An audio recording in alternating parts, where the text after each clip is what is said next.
정치 시사 전문 채널 스픽스에서 세상을 바라보는 새로운 시각을 제시합니다. 대중문화 컨텐츠를 통해서 세상을 읽어내는 프로그램 정문다락방, 오늘로 벌써 네 번째 시간 돌아왔습니다. 와, 네 번째군요. 네, 네 번째 시간입니다. 네. 아니, 예, 일단 저는 시사문화평론가고요. 김성수라고 합니다. 예, 그리고 저와 함께 사회를 도와주시는 네. 김묘성 기자님. 안녕하십니까, 김묘성입니다. 예, 그리고 대중문화 컨텐츠 평론의 정론 김원식 평론가님. 네, 안녕하십니까. 예. 반갑습니다. 아, 근데 스픽스의 성장세가 진짜 놀랍습니다. 지금 우리가 녹화하는 어떤데요? 네. 이 시간 현재 17만 8천 구독자. 오, 그리고 생긴 지가 얼마나 됐죠? 얼마 안 됐어요. 얼마 안 됐어요? 5개월이요, 5개월 만에. 아, 진짜요? 게다가 오. 지금 이 추세라면은 우리 이게 공개되는 일요일 날은 18만이 될 것 같아요. 미리 축하를 해야 될 것 같은데 이게 제 생각에는 이 정문다락방이 시작하고 나서 이렇게 우리가 가속화되고 있는 게 아닌가. 그렇죠. 우리가 큰 역할 했죠. 그렇죠. 뭔가 아니, 가만히 있으면 안 되죠. 뭔가 볼만한 것들을 갖다 이렇게 야. 만들어줘서 그런 게 아닌가 생각을 하는데요. 큰일 났네. 아무튼 오늘로 한 달째입니다. 앞으로 우리 잘 살아남을 수 있겠죠? 저는 뭐 김성수 평론가에 달렸다고 생각합니다. 아, 진짜요? 왜냐면 지금 너무 일을 많이 하셔가지고 너무 피곤하죠. 잘 버텨주세요. 예, 알겠습니다. 원고 빨리 쓰겠습니다. 아이, 자, 이제 네. 일요일 7시면 꼭 봐야 될 방송이 있습니다.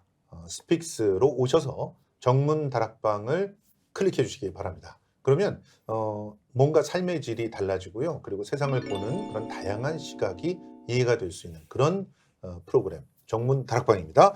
자, 그러면 오늘도 이 정도는 알아야 되는 문화 뉴스 ER문으로 시작해 보겠습니다.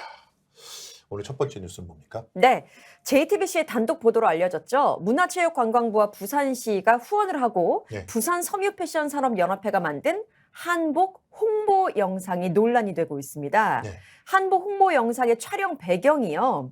전통 한옥이 아니라 적산가옥이었던 걸로 드러나고 있습니다. 여기까지는 별 문제가 없어요. 여기까지 지금? 문제가 예. 없습니다. 뒤로 가볼까요? 이게 여기가 뭐야? 문제죠. 이게 뭐야? 이곳, 저거 새로 뭐라 그래? 창살이 아니라 뭐라 그러죠? 하여튼 저게 딱 전형적인 적산가옥에. 일본 그 다다미방에 창살이잖아요. 온 것 같은 느낌. 다다미방이에요. 실제로 다다미 깔려 있었어 위에. 여기 봐, 여기 봐. 야, 실제로 이곳은요, 해방 이후에 정란각이라는 고급 요리집, 그러니까 요정으로 쓰였던 곳이라고 하죠. 아니 저 장면 하나는 완전히 기생집이었어요. 실제로. 네. 70년대 요정을 보는 것 같은 그런 장면이었어요. 근데 이게 이미지가 곧 메시지 아닙니까? 그럼요. 저걸 딱 보는 순간 역시 한국은 일본이 지배하고 있지.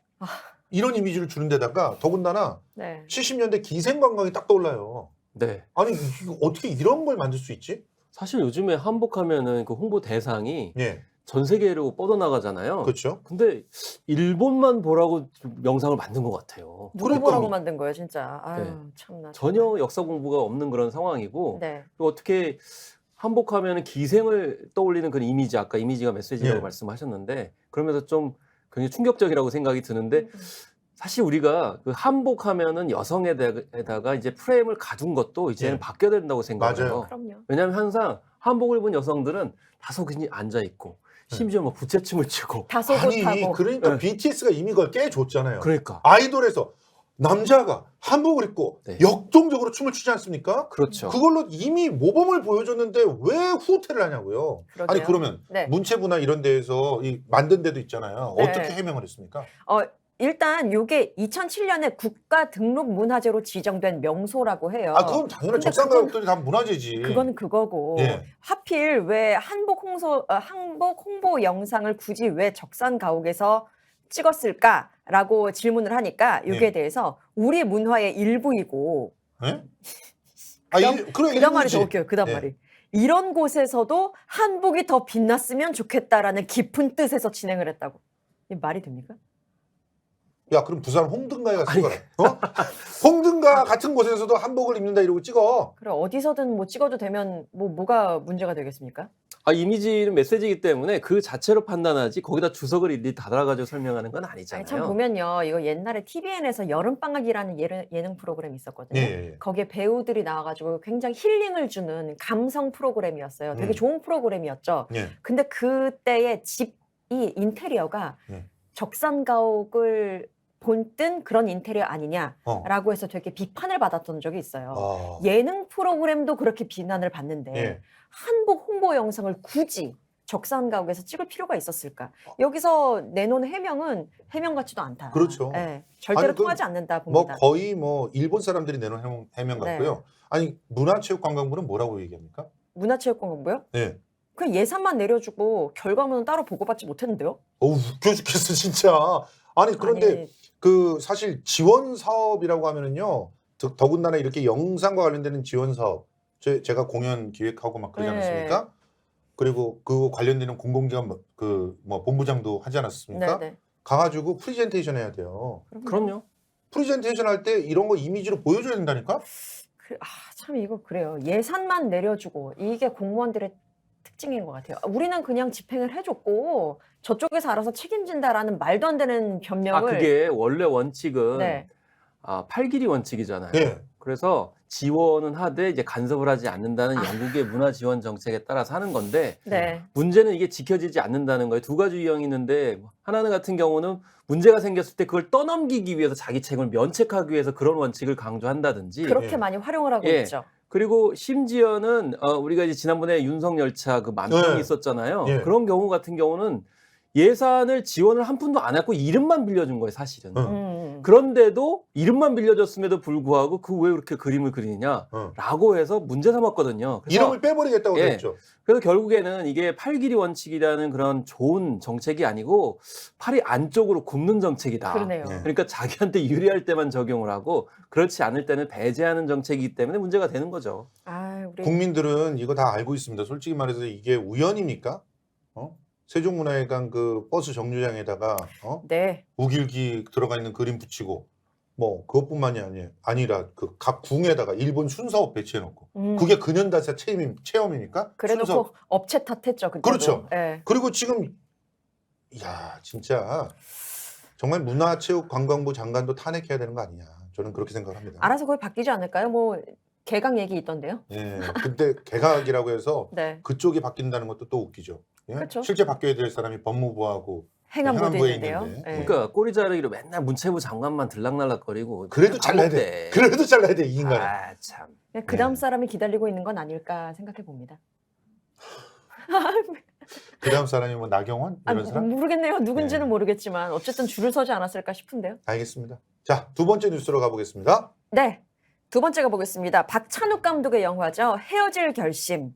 이 영화가 최근 미국 할리우드 외신 기자협회가 주관하는 골든글러브 비영어권 영화상 후보에 올랐다는 소식입니다. 오. 네, 축하할 일이죠. 야, 네. 진짜 저 영화 너무너무 인상적이었어요. 저도 봤는데. 상해이 무장 해제를 시키는 그런 뭔가 품격. 와. 스며들게 되는 그런 영화죠. 예, 내년 그렇습니다. 1월 10일에 열리는 시상식에서 독일 영화, 그리고 아르헨티나 영화, 벨기에, 인도 이렇게 네 작품과 경쟁을 펼친다고 하네요. 예. 이렇게 나오고 있습니다, 지금. 그렇습니다. 네.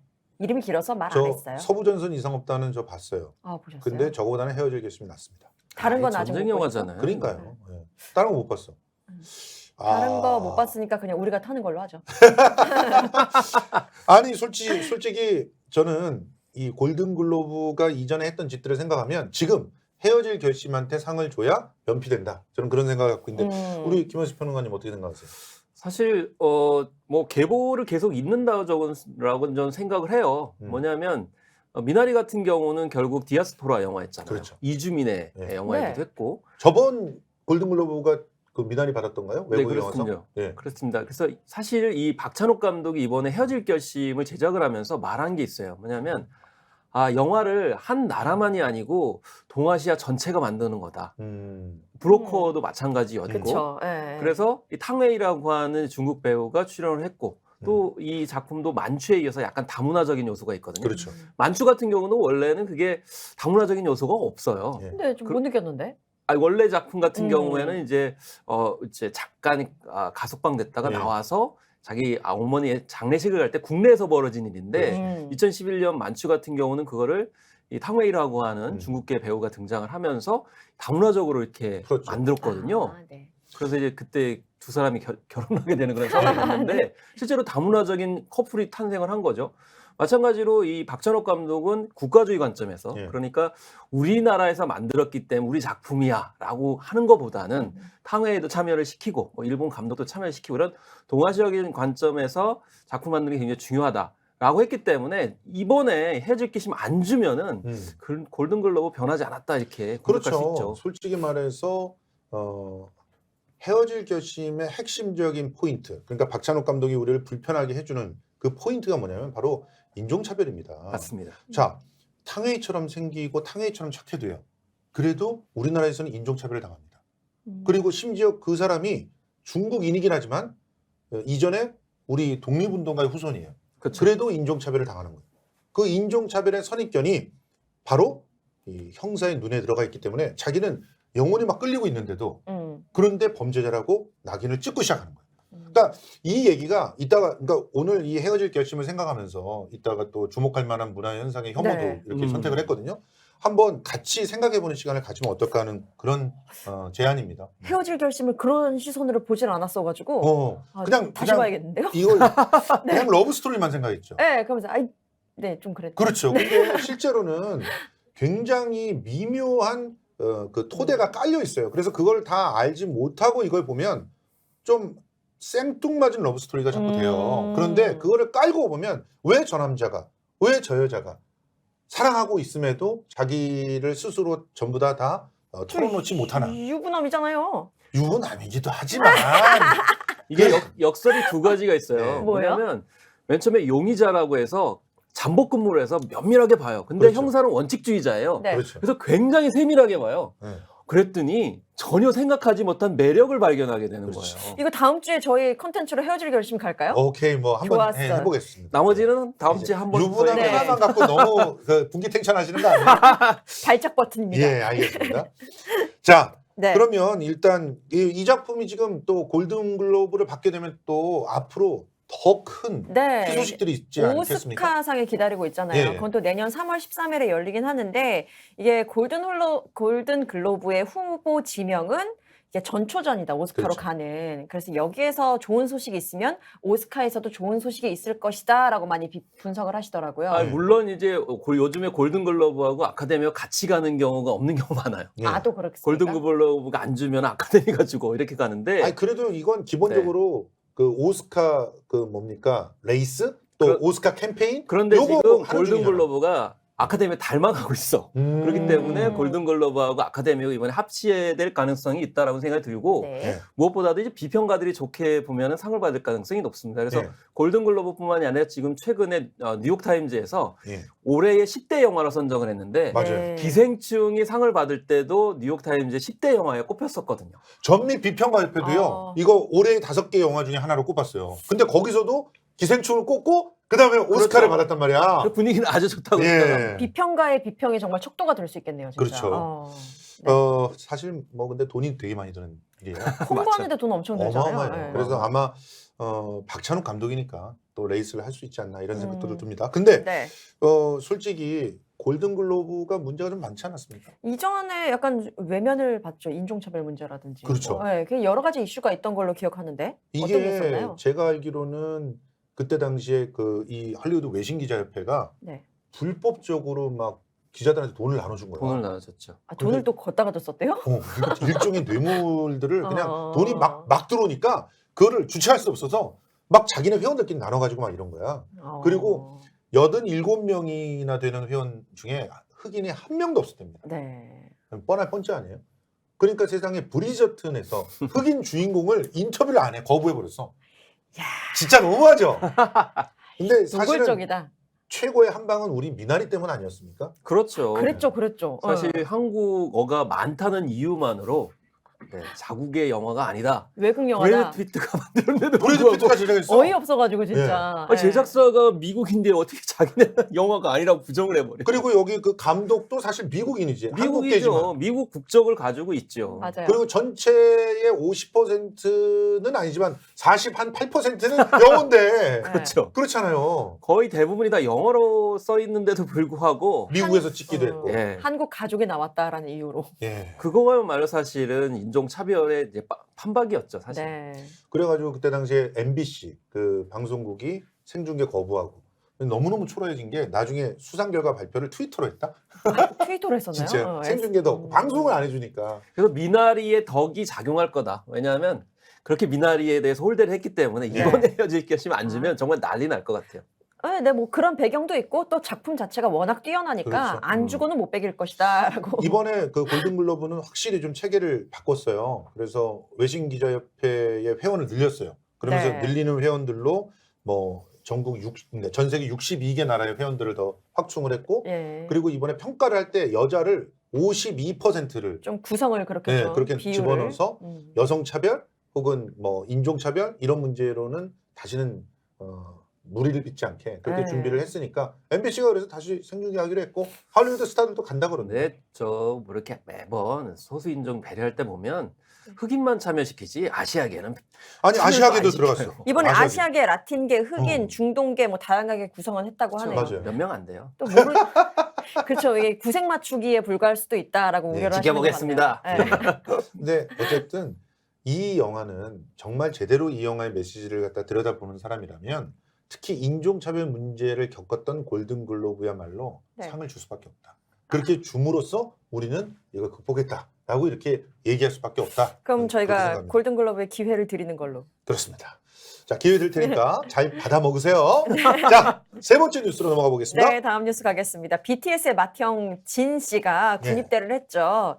지난 12월 14일이었고요. 연천 오사단 신병교육대로 입대를 했는데 와, 이때 경찰 병력이 장난 아니었어요. 300여 명 정도가 동원이 되고 이렇게 멤버들이 다 그렇죠. 다 갔어.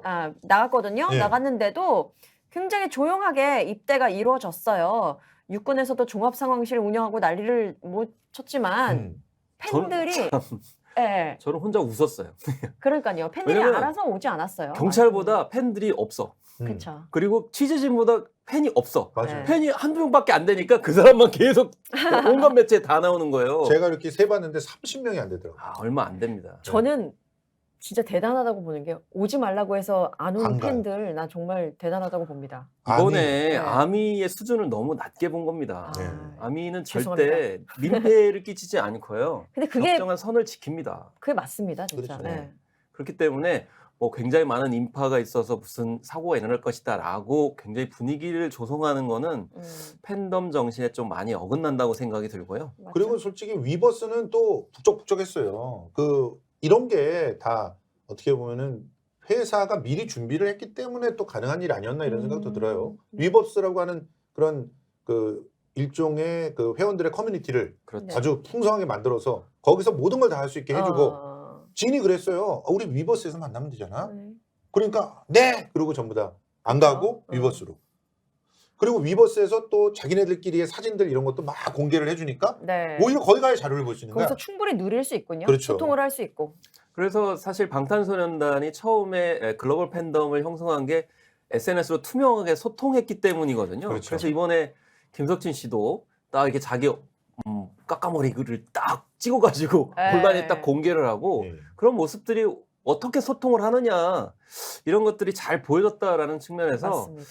과연 정부는 소통을 했나 이런 생각이 좀 듭니다. 그렇죠.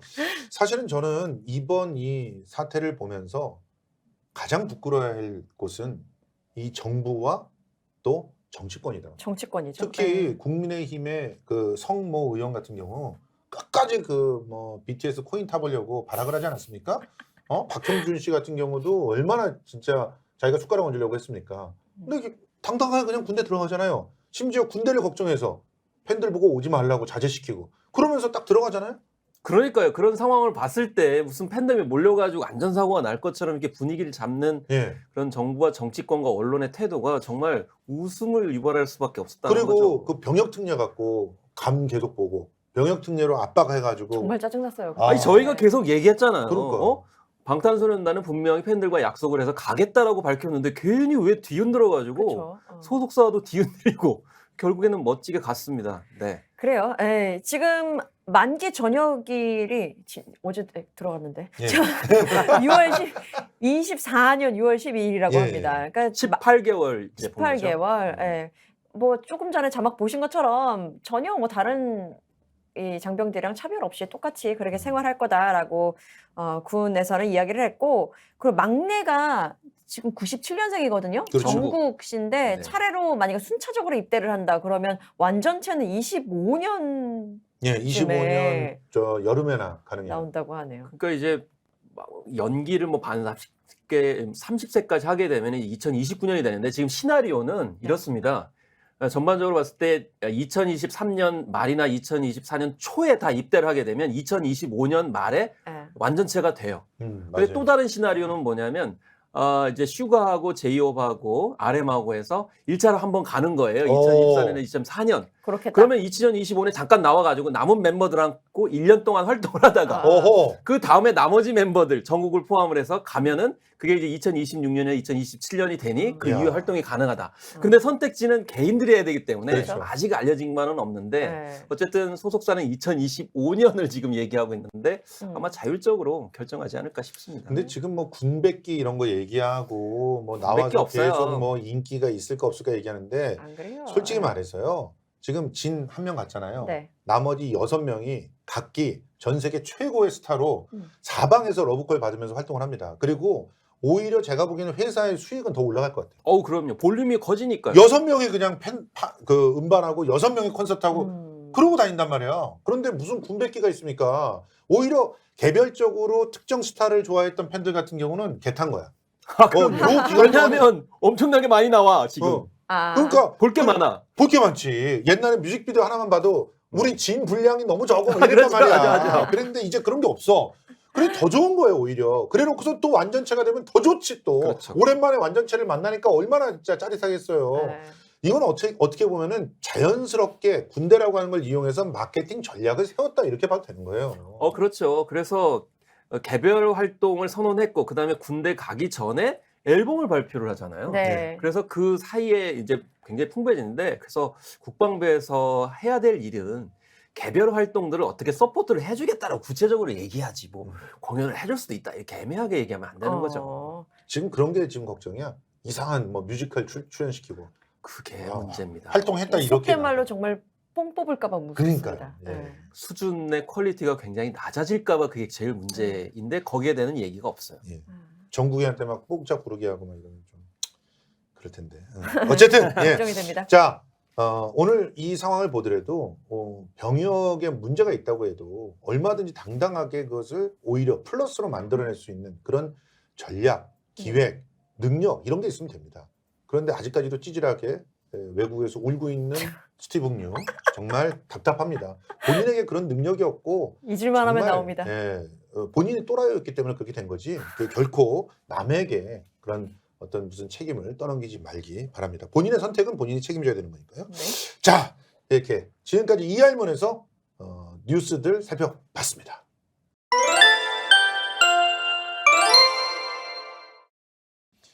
자, 이번 시간은 주목할 만한 컨텐츠를 요모조모 아주 깊이 있게 분석해보는 시간입니다. 금주에 주목할 만한 컨텐츠 바로 이겁니다. 밤늦게 죄송합니다만 긴급히 보고드릴 사항이 있습니다.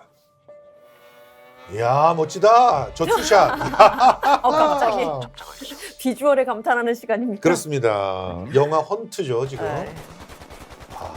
모두 절멸한 것 같습니다. 이 정도 비밀이 샜다는 거 까메오들이 분명히 장난 아니었어요 그것도 진짜. 윗선에 두더지가 있다는 거 아닙니까? 그랬죠. 제가 네. 구멍 한번 파볼까요? 침투하겠습니다. 덕분에 이거 두 번째 봤네요. 어제. 네. 근래에 본 액션 영화 중에 최고였어. 음. 시간부로 24시간. 근데 생각보다 많이 잘 되진 않았어요. 그렇죠. 잘 되긴 이게 잘 됐는데 435만 돌파했기 때문에 435만이면 액션 영화 중에 잘 된 거예요. 근데 원래 더 잘 될 거라고 생각했거든요. 액션 영화는 그렇게 많이 보지 않아요. 김차장이 미친 것 같습니다. 여기 사진과 증거 본들을 보세요. 좋습니다 진짜. 박평원 이정재, 정우성의 브로맨스 비슷해.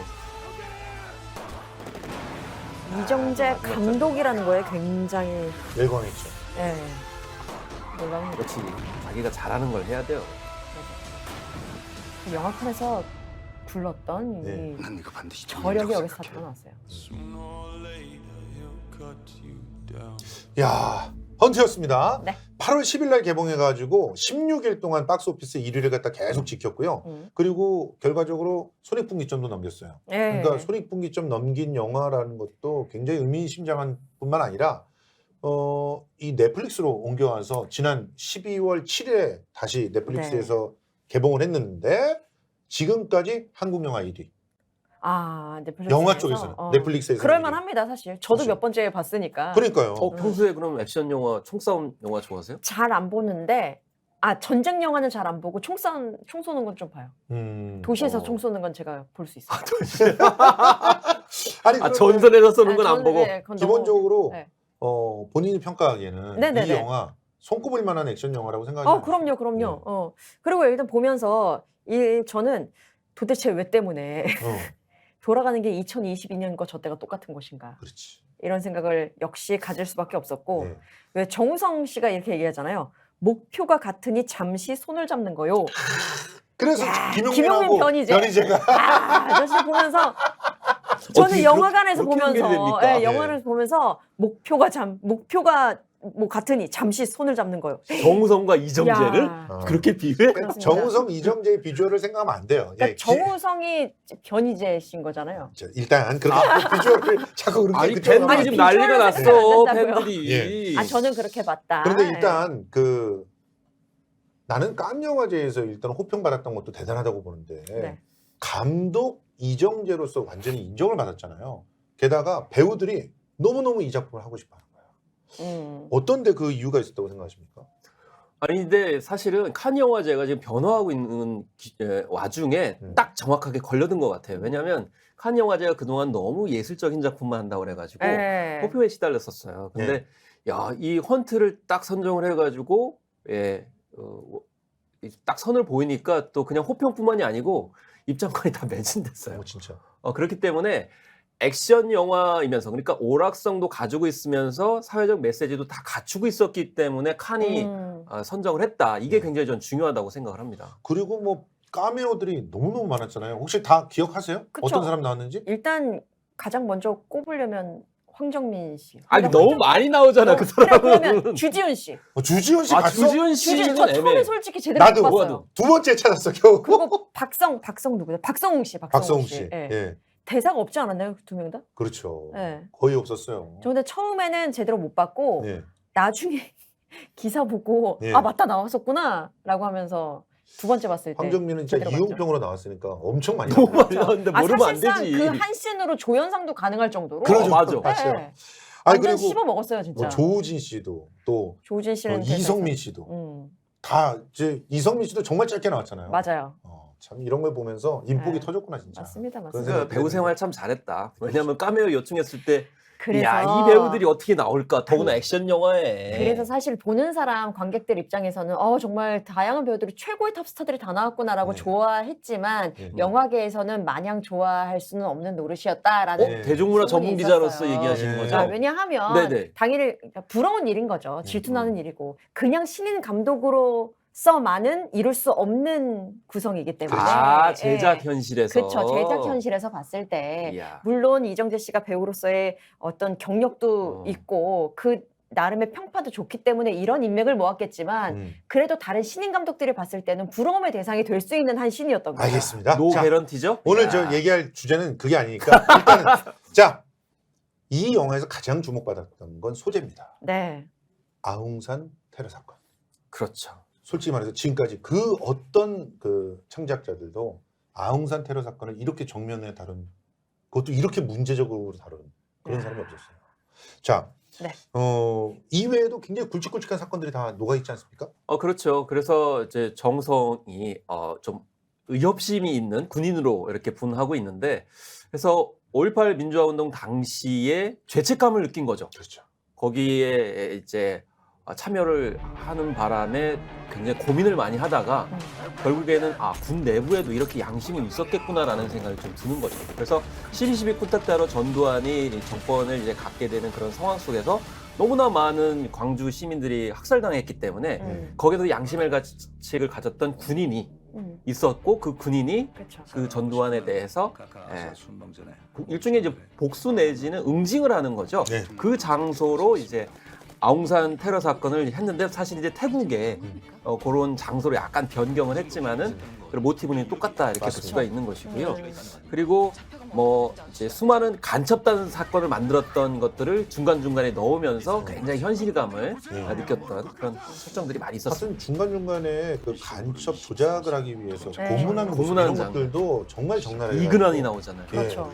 이근환 한 대 때리잖아요. 그러니까. 와 엄청 통쾌해요. 네. 그러니까 그 장면에서 카타르시스 느끼시는 분들 굉장히 많았죠. 컨텐츠를 통해서 이렇게 그러니까 속을 달래줄 수 있구나 이런 것들도 볼 수 있었는데 맞습니다. 네. 국민을 네. 학살한 국민을 학살한 살인자가 음. 대통령이 되어야 됩니다. 이 질문을 이렇게 딱 정면으로 던지는 걸 보면서 노정치 씨는 어떻게 생각하세요? 그런 것 같아요. 이게 뭐 다른 문제가 아니라 보편적인 인권 문제에는 좌우가 갈리지 않는다. 네, 남북이 갈리지 않는다. 보편적인 것으로 접근을 하면 갈릴 수가 없는 문제야라고 영화가 말해주는 것 같았어요. 맞습니다. 네. 근데 이 작품을 가지고 좀 우리가 흔히 말해서 이제 오른쪽에 계시는 분들은 전혀 다른 메시지를 받는 것 같아요. 오른쪽도 아니고 극쪽 아닌가요? 그 오른쪽이죠. 네, 많이 제가 이제 그 네. 요즘에 가끔 이 강용석 씨가 새로 판 유튜브 채널 나이트 라이브. 홍보해 주시는 건가요? 왜 사실상 무슨 얘기를 홍보는 해? 아, 알겠어요, 네, 알겠어요. 근데 거기서 이 작품을 보고 간첩과 좌파는 똑같다가 메시지고 오히려 간첩보다 좌파가 더 나쁘다 이런 걸 받았대. 왜 그런 그 해석이 본인이 가는 느낀 거죠? 거 뭐 우리가 뭐라고 할 그게 있나? 본인이 느꼈다는데. 그럼 무시하면 되는 거 아니에요? 그렇죠. 무시합시다. 아니 근데 이런 식으로 자꾸 얘기를 하는 사람들이 네. 있어요. 실제로 그때 간첩이 있었다는 거 아니냐. 응. 그러니까 간첩이 국정원에도 있다는 거 아니냐. 이런 식으로 막 뇌피셜을 작동하시는 분인데 거의- 사실 이건 팩션이잖아요. 그걸 그건- 약간 현실로 대입을 했군요. 그러니까 좀 무슨 뇌가 좀 모자라시는 분들도 아니고 아니 생각해보세요. 이건 그냥 가짜예요. 가짜. 그 실제로 그 기본 역사적 사실을 갖고는 있지만 이거는 완전히 새로 창작한 작품 아닙니까? 그렇죠. 그래서 국정원에 간첩이 있다는 거는 뭐 현실적으로 있었던 사례가 없었고요. 그렇기 때문에 뭐 그 팩션의 영역이라는 거는 기본적인 역사적 특히 이제 현대사 사건을 가지고 기둥을 세우고 그 가운데를 다 허구적인 상상력으로 채우는 거기 때문에 맞아요. 앞서서 말씀드린 몇 가지 팩트만 진짜고 나머지는 다 허구이기 때문에 국정원에 간첩이 있었다 이렇게 얘기를 하면 국정원에서 난리가 납니다 지금. 그렇죠. 그 동백님 사건이라고 하는 거에서 이름을 슬쩍 차용한 것도 그냥 약간 현실적으로 보이기 위한 그런 선택이라고 이렇게 봐야지. 그럼 뭐 사실은 뭐 이런 걸 가지고 이렇게 설명을 한다는 것 자체가 네네네. 참 시간이 아까워요. 그런데 그렇습니다. 자꾸 그런 식으로 몰아가니까 얘기를 드리는데 그냥 역사 공부를 좀 하시기 바랍니다. 예. 네. 자, 그리고 이 작품 이렇게 어떻게 보면은 논란이 크게 벌어질 수도 있었거든요. 이들이 또 막 이렇게 쑤시고 다녔기 때문에 네. 막 영화를 갖다가 뭐 평점 테러를 갖다 한다든가 이럴 수도 있었어요. 네네네. 그런데 모든 논란에서 다 비껴갔습니다. 네. 그 힘이 뭐라고 생각하세요? 저는 묻고 따지는 시간이 없을 정도로 스피디한 전개가 묻고 따질 그런 시간이 없는 거죠. 그리고 말씀드렸다시피 이념의 문제가 아니라 보편적 가치로 예. 언제 어디서나 어느 조직에서나 있을 법한 알력 다툼이라든지 그렇죠. 예, 이런 것들을 먼저 보여주면서 인간 본성을 자극하고 공감을 불러일으키고 네. 그리고 베드로 사냥이 있어서도 여기서도 명분이 뭐야? 어. 혁명에는 명분이 있어야지 그렇지. 라고 얘기했을 때 이건 혁명이 아닙니다. 폭력을 멈추는 것입니다. 와, 라고 얘기했거든요. 진짜 너무 멋져요. 그러니까 뭐 고증이고 뭐고 이걸 따질 시간이 없어요. 그러니까 너무 예전에 바른 말만 하니까. 설강화 같은 작품이 문제가 됐던 거는 그냥 여자를 위해서 남아서 뭐 사람을 이런 거를 한다는 게 말이 안 되는 거야. 네. 보편적으로 일단 인간이 추구해야 될 가치에 든든히 서 있는 상태에서 그런 이야기를 상상으로 펼친다는 거. 네. 그런 게 다양한 그런 그 공감을 얻을 수 있다. 이런 걸 갖다 확인하는 시간 아니었나 생각이 듭니다. 네, 그렇습니다. 그래서 사실 이 작품은요 국내보다도 해외에서 더 인기가 많았어요. 맞아요. 충분히 이건 조직에서 있을 만한 그런 상대적인 관점들이기 때문에 그리고 저는 뭐 이슈도 굉장히 중요하지만 액션 영화로서의 기본적인 구성은 굉장히 탄탄했다 이렇게 그렇죠. 생각이 들어요. 그렇기 때문에 그 영화 자체로도 훌륭했었다. 그래서 해외에서 더 인기가 많았다고 저는 생각합니다. 그리고 또 우리가 중요하게 봐야 되는 부분 지점이 있습니다. 보면요, 그 독립이 간첩이 빼돌린 정보가 예. 대통령 일정이었잖아요. 맞습니다. 그런데 2022년에 무슨 예. 일이 있었습니까? 대통령 일정을 팬카페가 다 알고 있어. 대구 서문시장 몇 날 몇 시에 방문하십니다. 예. 라고 문자까지 돌렸었죠. 그럼 혹시 간첩? 팬카페가 독립이야?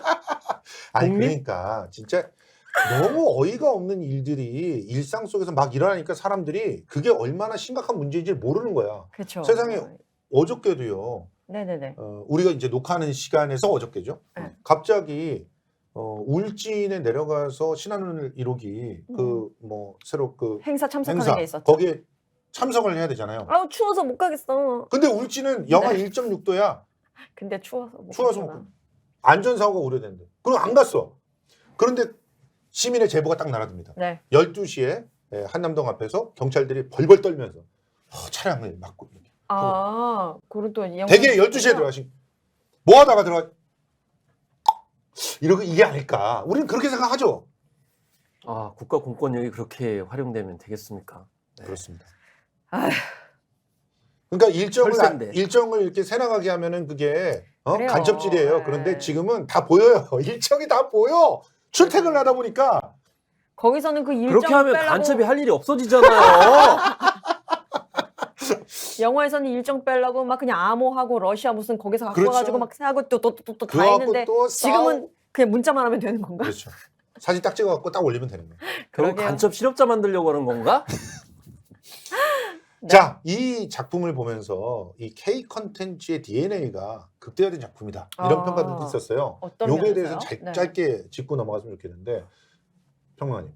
저는 이제 그런 면에서 굉장히 신기원을 이뤘다라고 생각이 들고 평소에 제가 좀 만들어보고 싶었던 이정재 씨가 아니기 때문에 만드는데 어쨌든 분단 국가고 그 분단 국가 속에서 굉장히 그 이념의 아픈 상처들이 굉장히 많고요. 또 이 분단을 이용해 가지고 군사 독재가 들어서 가지고 많은 시민들을 괴롭혔습니다. 예. 그 괴롭힘을 뚫고서 민주화 운동을 어쨌든 시민들이 이뤄냈고요. 네. 그래서 여러 가지 어떤 상황들을 보면은 전 세계 많은 국가들이 하나씩 가지고 있는 걸 우리는 다 가지고 있어. 맞아. 맞아요. 종합 선물 세트야. 네. 근데 그동안 우리가 그걸 못하게 했었는데 네. 또 6.29 이후에 민주화로 쟁취를 해서 네. 판도라의 상자가 열렸죠. 네. 그러니까 이 동아시아를 포함해서 이렇게 많은 풍부한 콘텐츠를 자유롭게 그래도 만들 수 있는 나라는 한국밖에 없다. 네. 맞습니다. 이걸 그렇네요. 또 대중적으로도 잘 풀어낼 수 있다. 예술적으로도 다 풀어낼 수 있다는 거를 잘 보여줬기 때문에 이번에 굉장히 또 좋은 사례가 돼서 많이 퍼주시기 바라겠습니다. 지금 이 2022년에 남들은 상상할 수 없는 것들은 우리는 현실에서 만나고 야, 있잖아요. 네. 38km를 북으로 헤엄쳐 가다가 돌아가시는 분도 생겨요. 그러니까 아이고. 또 그걸 갖다가 그 전 세계 최고의 그 위성과 또 스텔스기를 갖고 있는 데에서 월북이다라고 얘기했는데 미국한테 개겨. 이런 일들이 벌어져. 야, 너무 흥미진진하지 않습니까? 코미디로 나오면 너무 재밌을 것 같은데 그렇지만- 다음번 정권에서 네. 한번 기대해 보도록 하겠습니다. 자, 오늘 이렇게 살펴봤는데요. 헌트. 우리가 뜯어보면 뜯어볼수록 만만치 않은 저력이 있는 그런 작품이었고 그러네요. 네. 특히 K 컨텐츠의 DNA 그게 무엇인지를 확실히 알려준 작품이었다. 앞으로 이제 후배 창작자들이 이런 장점들을 정확하게 보면서 작품을 만들어내면 맞아요. 전 세계를 주도해 나가는 K 컨텐츠의 힘은 점점 더 강해질 것이다. 이렇게 생각을 합니다. 맞습니다. 지금까지 영화 헌트였습니다.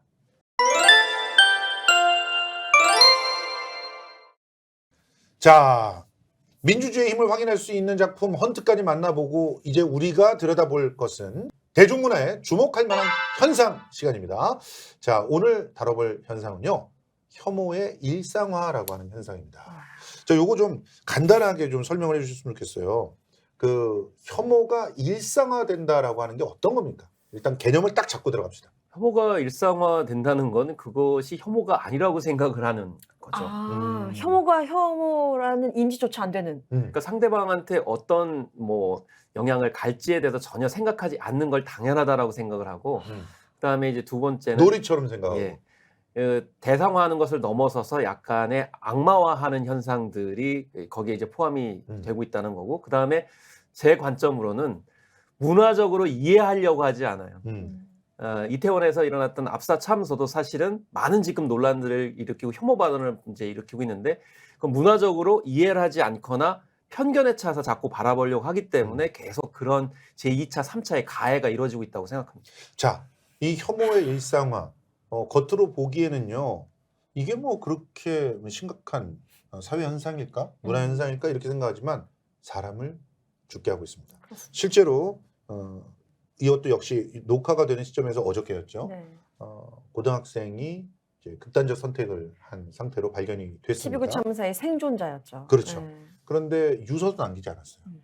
근데 친구에게 남긴 문자, 그것도 이미 고인이 된 두 친구에게 남긴 문자를 통해서 내가 조금만 기다리면 지금 글로 갈게. 이런 문자를 통해서 결국 이제 본인이 극단적 선택을 한 게 아닐까 이렇게 봤다는 얘기인데 네. 근데 알고 보니까 이게 음, 바로 그 혐오 발언들, 그러니까요. 악플들 이것 때문이었다라고 하는 그런 주장들이 나오고 있는 거 아니겠습니까? 부모님 그렇죠. 그래서 인터뷰가 있죠. 네. 예. 이 사실 더 위험하게 이제 그 될 수 있는 분들이 이 생존자 신드롬에 빠진 분들이거든요. 예. 그러니까 자기가 굉장히 사랑했던 사람은 이미 세상을 떠났고 그 가운데 자기는 살아남았다라고 하는 죄책감 때문에 정상적인 생활이 거의 안 됩니다. 사실 트라우마 치유도 그런 분들에 굉장히 세밀하게 접근을 해야 되는데 근데 정부에서 책임진다 하더니 일주일에 20분 딱 줬대. 그게 네. 가장 큰 문제가요. 그런 트라우마 센터들 문제가 찾아오라고 그래요. 찾아가야죠. 그렇죠. 세월호 때는 그래도 정혜신 박사가 직접 찾아갔었습니다. 정혜진 박사가 그 특화시켜가지고 한국적 네. 심리에 맞게 좀 하셨거든요. 예를 들면 정혜진 박사가 얘기하는 게 트라우마 센터를 운영했는데 가족분들이 안 오시는 거예요. 그 이유는 특유의 한국인 심리 때문이에요. 자식이 그렇게 됐는데 어떻게 내가 치유를 받느냐. 그래서 네, 죄 안 짓는 찾아가거든요. 것 같다고. 그렇기 때문에 찾아가서 해야 되는 거예요. 그런 부분들이 아직도 공론화 안 돼 있고요. 예.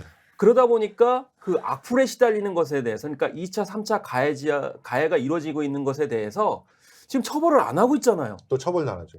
그러니까 어제 그 유족들 생을 떠난, 생을 입장 좀. 마감한 그 학생의 부모님 인터뷰가 정말 가슴을 미어지게 하는데 예. 휴대전화를 들고 있는데 기사를 안 볼 수가 없었다는 거예요. 그렇겠죠. 그러면서 이 비행을 저지르려고 거기에 간 게 아니다. 그렇죠. 자신만 산 게 미안하다라는 마음이 컸는데 댓글을 보고 그냥 거기서 마음이 무너져 내린 것 같다라고 이야기를 하더라고요. 두 가지만 얘기했습니다. 하나는 그 연예인 기사란에 댓글 금지시켰어요. 네. 그렇죠. 저는 참사에 관련된 기사도 댓글 금지시켜야 된다고 생각해요. 그러네. 아니 근데 댓글을 금지시키면 어떻게 되는지 아시잖아요. 어떡해요? 인스타 가가지고 댓글을 악플을 달아요. 그러니까 어디서든 뭐 아니요, 그럼요. 저는 이제 포털은 사실은 공론장이 전 될 수 없다고 봐요. 그렇기 때문에 포털을 일단 시범적으로라도 좀 막는 것이 일단 필요하다고 진짜 생각이 들고요. 그거 필요한 것 같네요. 예. 그리고 두 번째는 문화적으로 공감대를 넓히도록 정부가 많이 노력을 해줘야 됩니다. 뭐냐면 네. 이태원에 간 친구들은 평소에 거의 가는 분들이 아니에요. 음, 거기는 누구라도 갈 수 있었던 그 타이밍이었어요. 네. 그러니까 평소에 너무 열심히 일하고 공부하시다가 잠깐 주말인데 어디 한번 갈까? 뭐 이태원? 뭐 오늘 강남? 할로윈이었는데 한번 가볼까? 구경이나 근데 해보자. 이렇게 하다가 거기 한번 가보자 그래서 거기 상주하는 게 아니고 한 번씩 흘러가는 흐름 속에 있다가 그 타이밍에 딱 갇히신 분들이거든요. 예. 그런 문화적인 이해를 공론화시키지 않으면 계속 이런 악플들이 문화적으로 알지도 못하면서 발생할 수밖에 없다고 생각합니다. 중요한 얘기입니다. 네. 근데 이런 작업들을 공공이 해줘야 되잖아요. 그렇죠. 정부가 공공이 해야 중요해야 되고, 되는 거예요. 정치권이 해줘야 되는데 네. 보십시오. 이 친구가 하늘로 가기로 마음 먹은 날 어떤 일이 벌어진 줄 아십니까? 김민아 의원이 네, 맞아요. 막말을 쏟아냈습니다. 어떤 막말을 했는지 보면 뭐- 입을 옮기기도 진짜 예. 참혹스러워요. 예. 뭐 유족들을 이용하는 세력이 움직인다. 또 같이 묶어서 뭐 다른 집단을 형성하고 그 세력을 추종하는 무지몽매한 인간이 있다. 이런 얘기를 했고요. 뭐 심지어 그 시체팔이를 하고 유족한테 그렇게 유족들한테, 얘기했죠. 예. 그리고 자기가 사과하기 전에 개인 SNS 글이 이게 파장이 크냐? 유가족인 척한다. 사과를 자기가 그 의회장에서는 사과를 했거든요. 네네. 나와서 야, 이름을 갖다 이렇게 마이크를 대니까 사과한다고요. 공인인 줄 깜빡했네요. 죄송하다고요.라고 얘기했어요. 자식 나와서. 팔아 장사한다.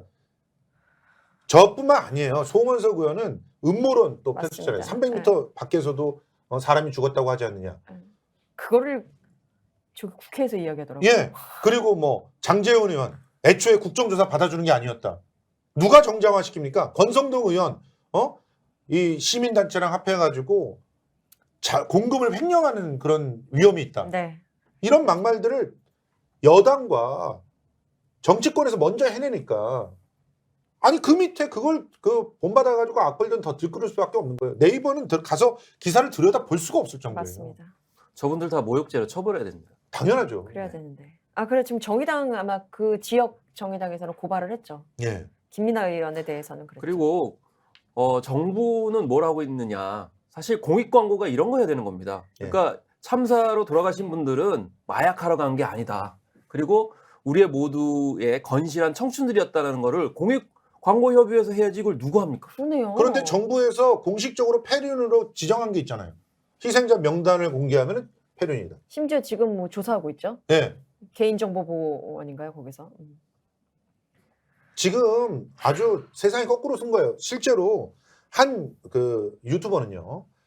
이때 당시에 이름을 공개하지 않고 영정이나 위패도 설치하지 않은 상태에서 국화꽃에게 절하를 하게 만드는 그 분향소를 만들고 했던 것이 사실은 마음껏 이렇게 혐오를 갖다가 유포하게 하기 위한 작전일지도 모른다는 의혹도 펼치고 있어요. 왜냐하면 신원이 특정되지 않으니까 나중에 그 고소고발해서 자유로울 수 비껴날 있다. 수 있기 때문에.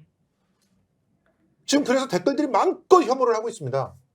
시체팔이란 말은 이제 기본이에요.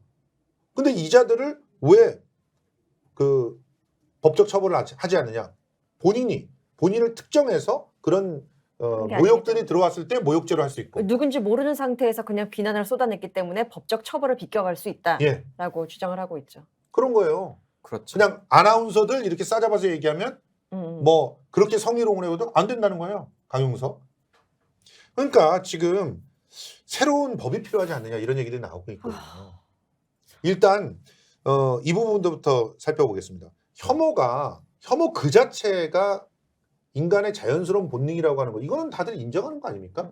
근데 혐오가 일상화되는 게 문제잖아요. 그러면 인간의 본능으로서 어떻게 보면은 잘못된 것 혹은 뭐 내가 몸에 해로움을 당할 수 있는 그런 상황에 빠지지 않게 도와주는 그런 감정인 혐오가 네. 왜 일상화되는가? 이 부분에 대해서는 어떻게 생각하십니까? 사실 이제 혐오라는 게 뭐 아까 본능이라는 거 말씀을 하셨지만 이제 본능이라는 건 혐오는 사실은 자기를 지키기 위해서 어떤 알 수 없는 대상에 대해서 느끼는 감정이에요. 그렇죠. 그리고 저 대상에 대해서 위험이 있을 수 있기 때문에 내가 조심하기 위해 경계의 시그널인데 중요한 건 이게 사회적 메커니즘으로 들어가게 되면은 혐오의 대상이 될 수 없는데 혐오의 대상으로 만드는 게 중요한 거고 누군가가 사실 만드는 거죠. 만드는 거죠. 그리고 좌표를 찍는 거야. 더구나 이제 비대면 상황이기 때문에 그 대상에 대해서 잘 모르잖아요. 그렇죠. 그러니까 이 디지털 SNS가 더 발달할수록 그 혐오의 정서라든지 이런 사고들을 증폭시키는 거죠. 네. 대상에 대해서 본질을 모르는 비대면 상황을 악용하는 거고 네. 또 정보 비대칭 상황을 자기의 유리하게 정치적으로 이제 세력화한다는 데 있어서 혐오를 이제 자극시킨다. 예를 들면은 유태인이 이제 제2차 세계대전 때 왜 그렇게 당했냐면 처음에 그 유태인이 약간 고리대금업을 했거든요. 그렇죠. 그래서 고리대금업 때문에 독일인들이 약간 좀 피해를 봤어요. 예.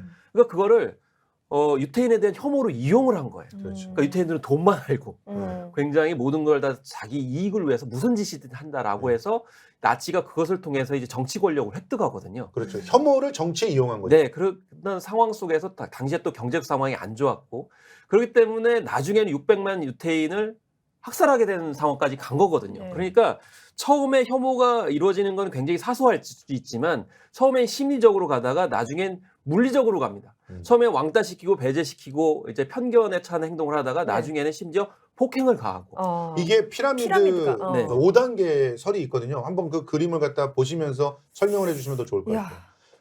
처음에는 그냥 편견만 갖고 있다는 거죠. 네. 그 대상을 잘 네. 모르니까 왜냐하면 편견이 생기는 이유는 직접 접촉을 하지 않을 때 생깁니다. 예. 그러다가 이제 접촉을 하기 시작을 하면서 누군가 그것을 이제 프레임을 형성시키면은 혐오 표현이 발생하게 되고 그 혐오 표현을 잘 모르는 사람을 따라하기 시작을 합니다. 여기에 매스미디어가 작용하기 시작하고 요즘에는 이제 SNS가 그걸 증폭시키죠. 그러다가 특정 이제 채널에서. 집단 따돌림이나 이런 형상까지 갈 때 주의를 해야 돼. 저 정도에서 막아주면 그래도 괜찮아요. 그래서 그런데 네. 증오 범죄로 이미 우리나라는 올라가 있는 거 아닙니까?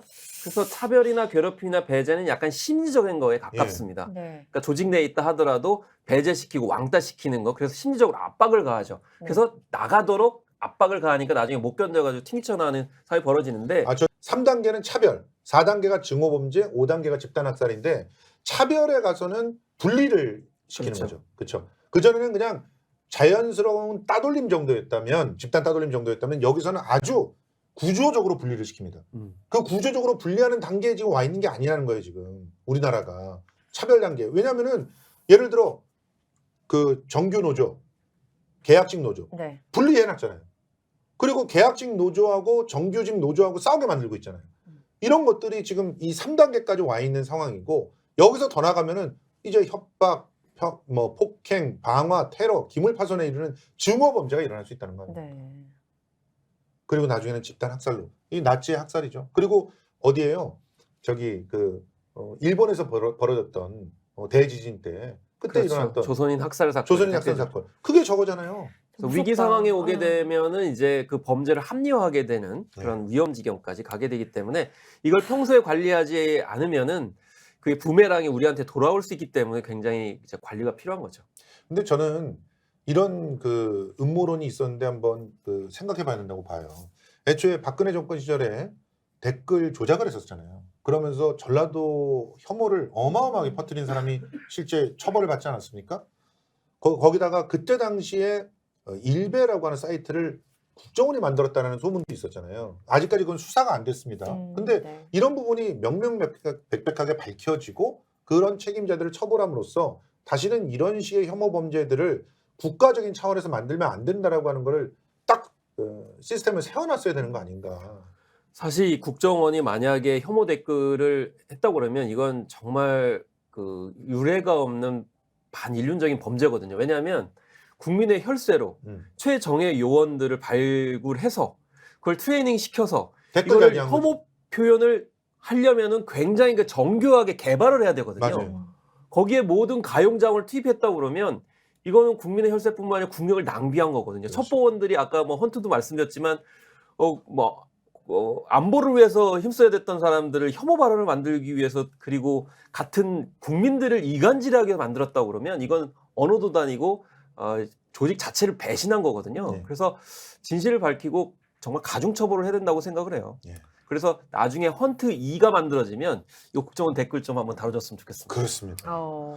사실은 지금 우리 사회를 정말 제대로 화합을 시켜야 그래야 새로운 그런 가능성을 가지고 선진국으로도 도약할 수 있다고 생각하는데 혐오는 굉장히 큰 걸림돌이 돼 있어서요. 지금 우리가 차별금지법을 만들려고 하는 이유도 사실은 이런 혐오에 대해서 처벌할 수 있는 근거를 만들기 위한 거 아닙니까? 그러게요. 근데 차별금지법이 계속 국회에서 공전되고 있어요. 그리고 일부 종교에서는 이런 것들을 갖다가 또 종교적인 어떤 단합을 위해서 써먹고 있는데 그렇습니다. 좀 이런 것 좀 안 했으면 좋겠어요. 왜 혐오를 정치로 삼고 왜 혐오를 포교의 수단으로 삼습니까? 종교라도 그 혐오를 조장하게 되면은 이건 법적으로 책임을 져야 되지 않나요? 그럼요. 그렇죠. 져야죠. 근데 그 뭐 CTS 프로그램이었는데 네. 방송에서 이 뭐 차별금지법과 관련된 뭐 동성애 혐오라든지 이런 거에 종교적 신념을 더해가지고 방송을 했는데 네. 그게 이젠 아마 제재를 당한 걸로 알고 있어요. 예, 제재 당해야 돼요. 제재를 당했는데 네. 그걸 다시 우리는 부당하다라고 얘기를 했더니 CTS 손을 들어준 걸로 지금 얼마 전에 제가 기사를 봤거든요. 법원도 진짜 네, 심각합니다. 이거 종교적 표현이다 뭐 이런 식으로 간 걸로 알고 그러니까 있어요. 1심, 2심, 3심 중에 1심에서 그렇게 판단했다는 거죠. 한번 봐야겠습니다. 근데 종교적 표현이고 표현의 자유고 이거 사실은 사람의 생명을 위협하는 데에서까지 자유로울 수는 없지 않습니까? 종교 방송은 보도와 다르다라면서 제재를 한 건 부당하다라고 이야기를 했네요. 거기. 종교 방송은 방송이 아니에요? 그러게요. 방통위 제재가 있었는데 요거 부당하다라고 했더니 부당한 게 맞다고. 이렇게 종교 했네요. 방송도 방송의 시스템과 그런 원리에 따라서 제작이 된다 그러면 당연히 적용이 돼야 되는 거 아닙니까? 맞습니다. 자, 우리 스픽스의 전문 다락방이 이런 혐오로부터 대한민국을 구할 수 있는 그런 단초를 만들었으면 좋겠습니다. 우리가 계속적으로 화두를 계속 던지면 되죠. 화두를 던지도록 하겠습니다. 그래서 대한민국이 혐오가 사라지는 그날까지 전문 다락방 계속 문화를 통해서 서로를 이해할 수 있게끔 만들어 보겠습니다. 그런 의미에서 다음 주 작품이 헤어질 결심? 갈까요? 네. 괜찮으세요? 알겠습니다. 헤어질 결심 가보겠습니다. 자, 오늘 이렇게 마무리하도록 하고요. 저희는 5번째 시간으로 돌아오도록 하겠습니다. 다음 주 일요일 7시도 기대해 주시기 바랍니다. 물러갑니다. 안녕히 계세요. 제발. 물러갑니다, 제발. 제발. 구독 다음 주에도 올 수 있게. 예. 한 달은 넘겨야지. 한 달 넘겼지. 이번 연도는 넘겨야지.